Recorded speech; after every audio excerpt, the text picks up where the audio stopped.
Okay, so let's do a little bit of partial products multiplication practice. And here we have 63 times 7, and I'm going to make an estimate. And to do my estimate, I'm just going to do 60 times 7.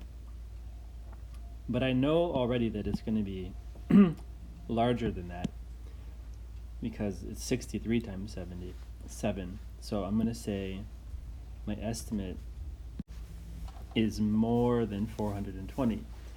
Then I do my partial products of 60 times 7 and then 7 times 3, and I can add those together for the answer. Same thing here. 96 rounds up to 100, so my estimate will be 100 times 4, but because 96 is less than 100, I know the answer is going to be a little bit less. And then again, 4 times 90 is what I would do first, and then follow through with the ones place and move on. And then down here you just have the same thing, but now we have 3 digits.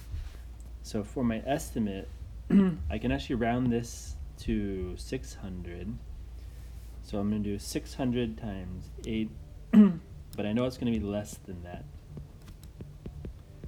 And 6 times 8 is 48, and it's hundreds. So 8 times 500 first,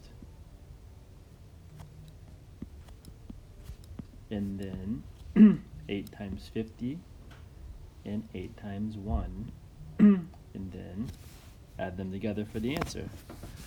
Same thing over here. This time, let's see, I'm going to round this up to 500.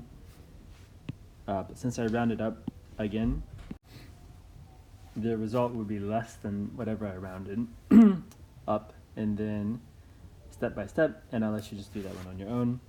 And that's it for this quick one. Thank you, and goodbye.